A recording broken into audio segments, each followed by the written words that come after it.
Rekan-rekan, sejak semalam tentu kita ketahui juga bahwasannya Bapak Kapolri telah menyampaikan rasa hormat dan empati kepada masyarakat, terkhususkan pihak keluarga Saudara Afan. Dalam hal ini telah bertemu dengan ayahanda, kemudian juga memberikan komitmen untuk menindaklanjuti peristiwa yang terjadi terhadap Saudara Afan dengan memerintahkan Kadif Propam Polri untuk dilakukan tindakan-tindakan dengan segera dalam rangka memberikan akuntabilitas dan transparansi Polri, berkomitmen memberikan perlindungan terhadap korban dan keluarga korban. Proses ini telah berjalan, termasuk melakukan evaluasi, sehingga ini dapat menjadi pembelajaran khusus bagi Polri sesuai dengan amanah Undang-Undang Nomor 2 Tahun 2002 tentang Polri. Polri selaku institusi pelindung masyarakat dan institusi pemelihara keamanan dan ketertiban masyarakat. Polri akan terbuka dan tentu Polri berduka bersama seluruh masyarakat, maka akan bersikap prosedural dan proporsional dan berkomitmen untuk transparan serta memperbaiki diri sehingga langkah-langkah evaluasi serta analisa akan dijadikan Polri lebih profesional. Selanjutnya, perkembangan prosedur investigasi berikut akan disampaikan oleh Pak Kadif Propam Polri.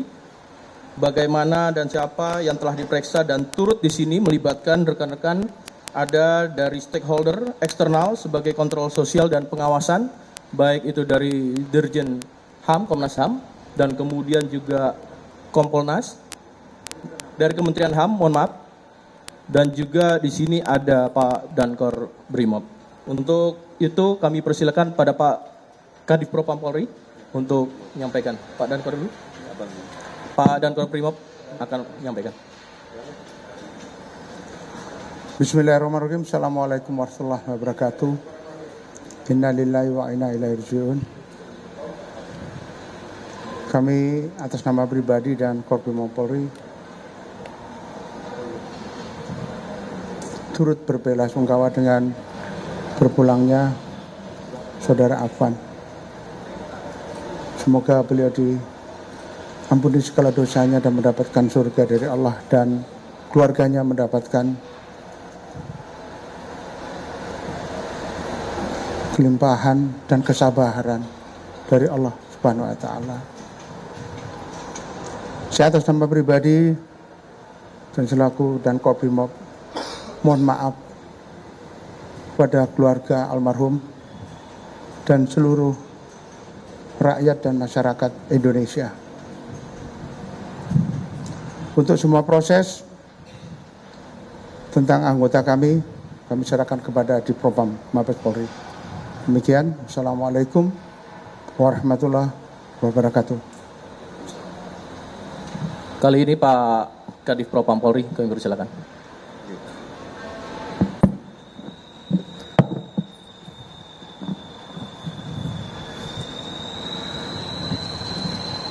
Assalamualaikum warahmatullahi wabarakatuh. Yang kami hormati rekan-rekan media, yang kami hormati dari Kompolnas, dari Kementerian HAM yang hadir juga, dan perwakilan dari manajemen ojek, Mbak, dari manajemen ojek online, dan Pak Dankor Brimob yang saya hormati. Atas nama pribadi dan institusi juga, kami turut berduka yang sedalam-dalamnya dan permohonan maaf. Tadi juga pada saat sholat Jumat yang dilakukan di Masjid Al-Ikhlas Mabes Polri, kita melaksanakan sholat gaib juga kepada almarhum.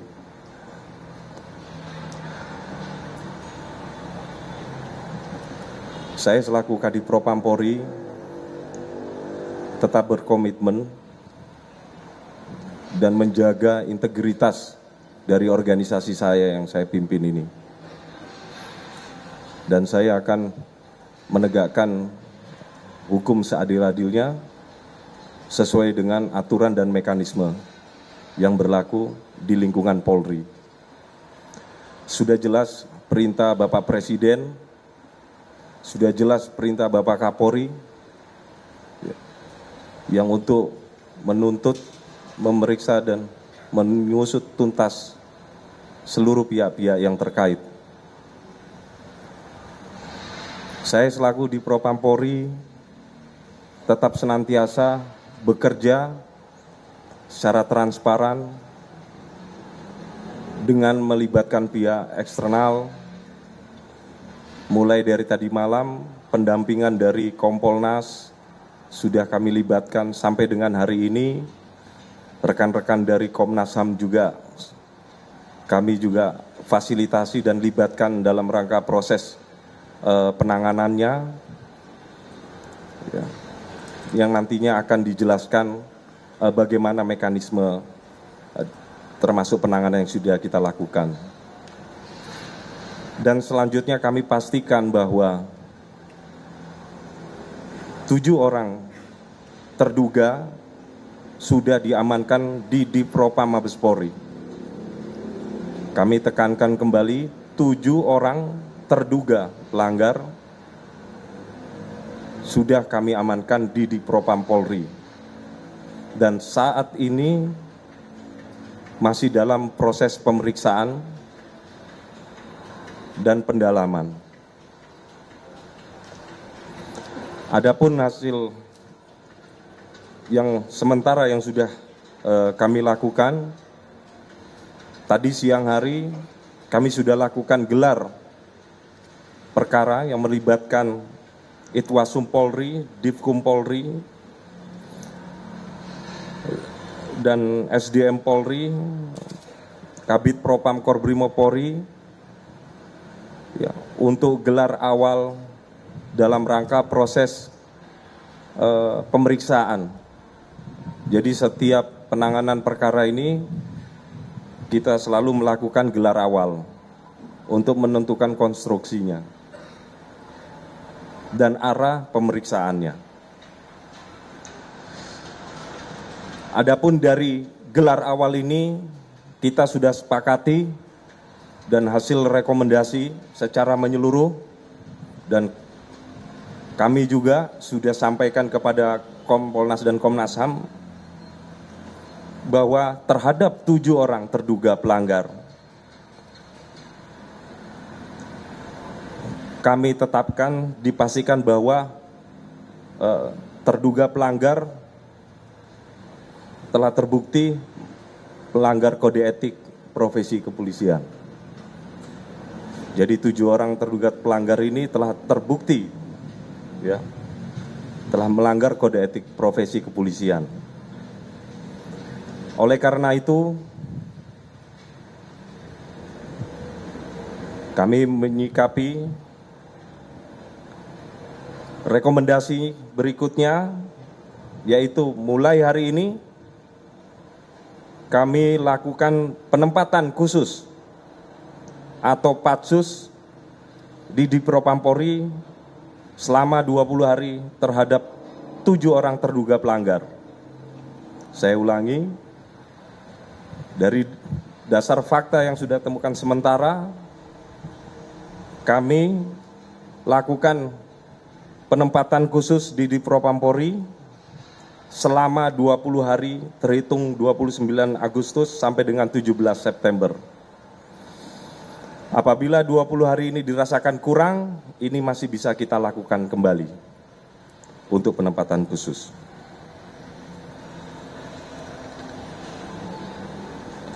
Selanjutnya, hasil identifikasi sementara yang kita sudah dapatkan, yaitu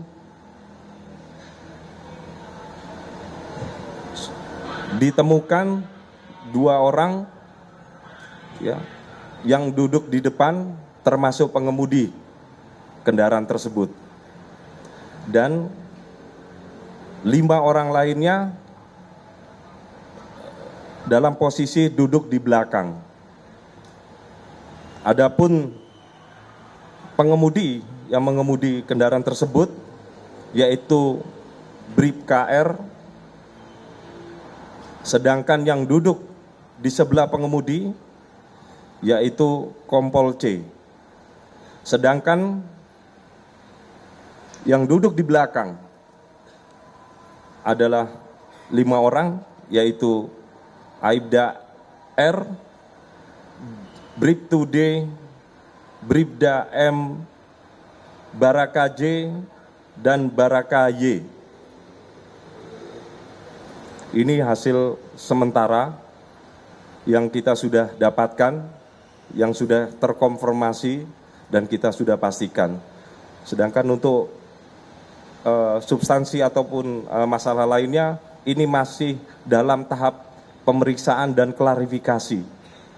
Klarifikasi ini tentunya kita akan memintain keterangan, bukan hanya dari terduga saja, tapi saksi-saksi ataupun fakta-fakta orang-orang yang mengetahui kejadian tersebut. Demikian dari saya, selaku Kadifropam Polri, menyampaikan informasi ini, dan kami mohon kepada seluruh masyarakat untuk memberikan kepercayaan kepada kami dalam rangka penegakan kode etik yang berlaku di lingkungan Polri ini. Sekian, terima kasih. Wabillahi taufiq wal hidayah. Wassalamualaikum warahmatullahi wabarakatuh. Terima kasih Pak Kadif Propam Polri. Selanjutnya rekan-rekan, tadi secara eksternal ada dari Kementerian HAM dan Kompolnas. Juga kami tadi menyampaikan dari internal ada Pak Wairwasum langsung di sini. Saat ini kami persilakan kepada Kompolnas untuk menyampaikan terkait dengan temuan kegiatan hari ini. Ya, Assalamualaikum warahmatullahi taala wabarakatuh. Terima kasih rekan-rekan media. Untuk yang sekian kalinya kami ucapkan bela sungkawa yang mendalam terhadap keluarga korban. Tadi pagi, dini hari kami juga menyampaikan bela sungkawa langsung kepada orang tua, kepada lingkungan di sana RT RW, karena kebetulan kami juga ke rumah sakit RSCM. Itu yang pertama. Nah, yang kedua, dalam pertemuan semalam atau tadi pagi dengan keluarga, salah satu yang disampaikan langsung kepada Kompolnas, dan kebetulan juga ada Pak Kapolri, Pak Kadif Propam, Pak Kapolda, adalah permintaan keadilan dengan proses yang transparan. Nah, hari ini langkah itu sudah mulai terwujud.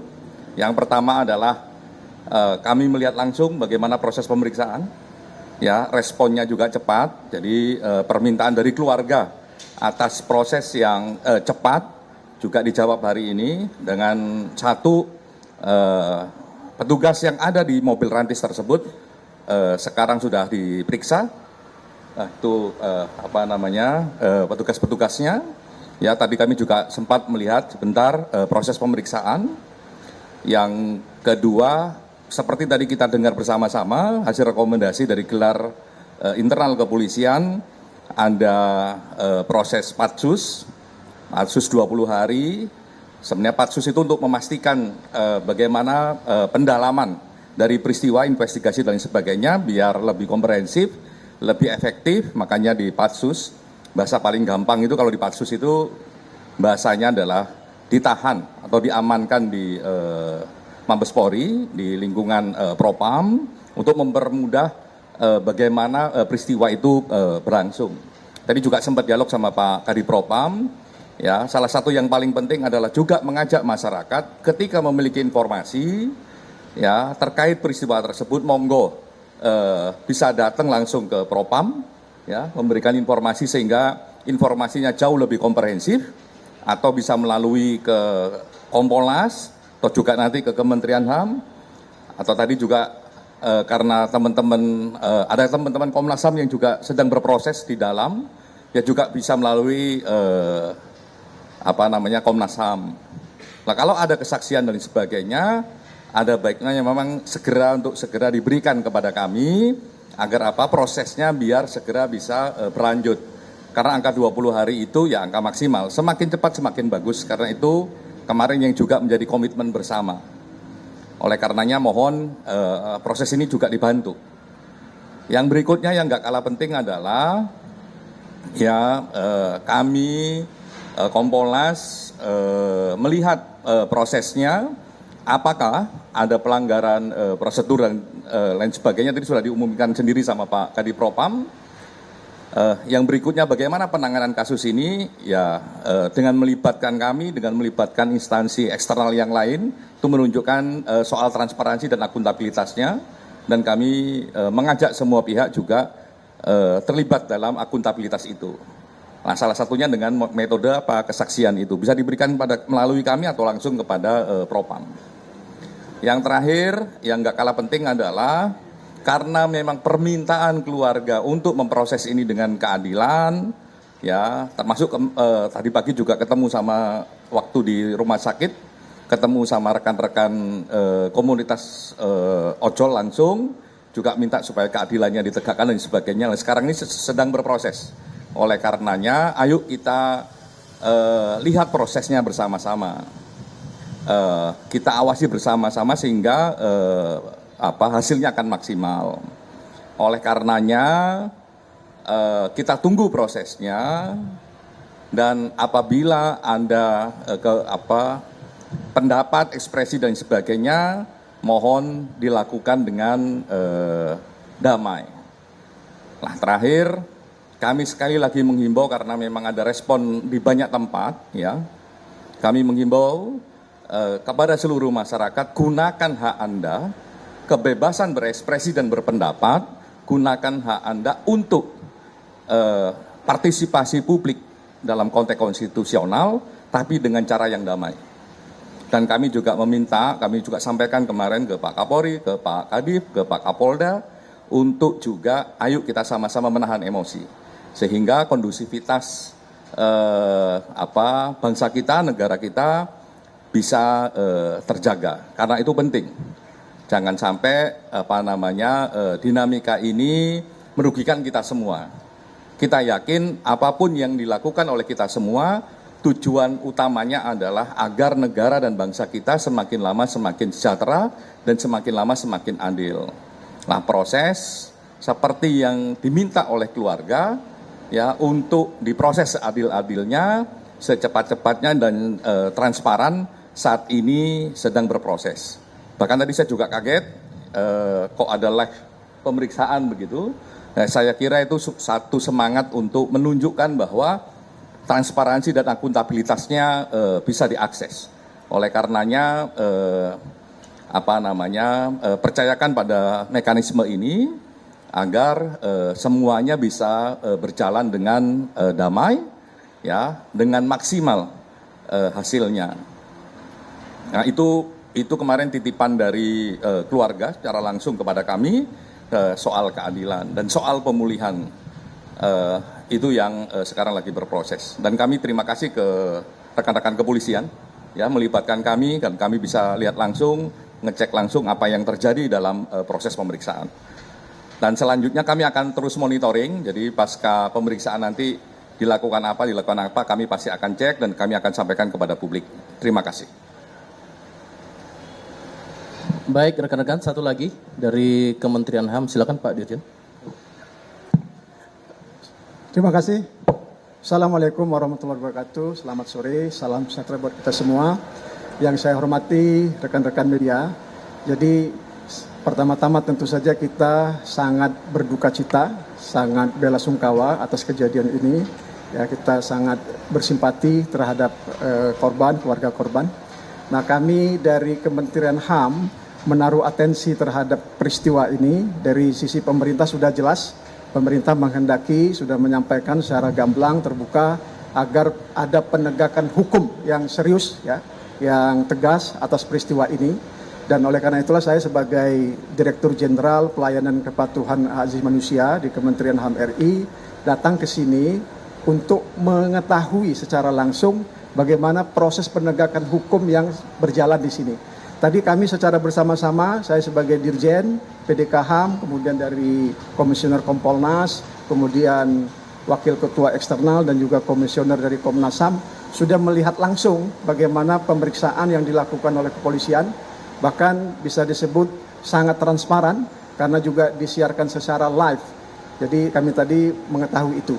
Jadi yang sekarang perlu kita pastikan adalah proses hukum ini berjalan, proses penegakan hukum, penegakan keadilan ini berjalan dengan sungguh-sungguh, betul-betul memperhatikan rasa keadilan masyarakat, sehingga masyarakat luas mengetahui bahwa peristiwa ini bukanlah peristiwa yang dapat dibenarkan, bukanlah peristiwa yang dikehendaki. Oleh karena itu perlu ada penegakan hukum, perlu ada penegakan keadilan.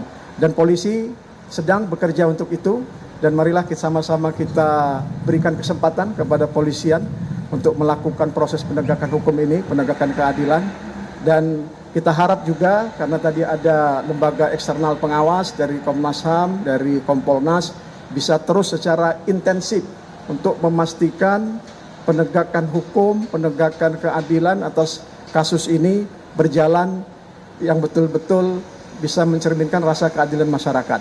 Saya kira itu, dan tentu saja kita menginginkan supaya suasana tenang, damai, terjaga dalam kehidupan berbangsa dan bernegara kita, karena kita juga harus menghormati ada banyak masyarakat yang menghendaki untuk hidup tenang, damai di Republik Indonesia ini. Jadi saya kira kalau kita terbawa suasana yang semakin tidak terkendali, nanti itu harga kemanusiaannya justru sangat tinggi dan akan merugikan masyarakat luas sendiri. Saya kira itu, sekali lagi sama-sama mari kita kawal, kita awasi proses penegakan hukum yang ada di kepolisian. Kami juga dari Kementerian HAM tentu nanti ke depan akan terus mencermati bagaimana proses ini berlangsung. Saya kira itu, terima kasih. Wassalamualaikum warahmatullahi wabarakatuh. Terima kasih Bapak Dirjen. Rekan-rekan, demikianlah mudah-mudahan ini merupakan wujud nyata dari tindak lanjut dan dapat, harapannya tentu dapat memberikan rasa keadilan terkhususkan bagi keluarga saudara kita almarhum Saudara Afan. Dan tentu kita juga mengetahui hari ini kita masih diselimuti rasa duka, khususnya kepada saudara kita almarhum Saudara Afan dan keluarga. Dan tadi juga kami sampaikan Bapak Kapolda Metro Jaya turut serta ke pemakaman keluarga dan berempati kita semua. Dan bersama-sama mari kita mendoakan semoga almarhum husnul khotimah serta keluarga selalu diberikan kekuatan dan ketabahan. Atas nama pimpinan sekali lagi Bapak Kapolri menyampaikan duka cita mendalam dan permohonan maaf pada seluruh masyarakat dan komunitas ojol dan khususnya kepada keluarga almarhum Saudara Afan. Sekian, terima kasih rekan-rekan atas perhatiannya. Saya tutup. Assalamualaikum warahmatullahi wabarakatuh. Terima kasih. Mungkin boleh Pak, sedikit aja Pak. Saya bagi satu sesi, 3 penanya. Pertama, 1, 2, 3 belakang. Silakan. Izin, mungkin duduk aja ya Pak. Iya, nggak apa-apa. Mungkin untuk Pak Kadif ini, Pak Kadif Propam, saya Abid dari Kumparan Pak, mau nanya, ini kenapa belum jadi tersangka ya Pak? Apakah emang nggak diusut secara pidananya atau gimana? Dan juga mungkin kalau emang belum jadi tersangka, sekarang statusnya apa ya Pak? Berarti apakah terperiksa atau masih terduga atau gimana? Terus mungkin boleh dijelasin juga Pak, apakah mereka sudah menjelaskan secara kronologis kejadian pada saat itu? Apakah kenapa sih sampai akhirnya ngebut di tengah jalan yang penuh orang? Terus kalau dilihat dari video itu kan tampak sepertinya supir itu menyadari kalau ada yang terpeleset jatuh dan dia terjepit di ban depan mobil itu. Kenapa akhirnya memilih untuk tetap tancap gas gitu Pak, walaupun tahu ada ojol yang terjepit? Apakah karena panik atau gimana? Itu bisa dijelaskan gitu Pak. Itu aja mungkin Pak. Langsung, biar fokus ya. Soalnya sudah 3 pertanyaan. Saya singkat saja saya jawab ya. Jadi karena sesuai dengan fungsi dan tugas saya adalah kode etik, jadi saya lebih fokus untuk menyelesaikan kode etiknya dulu.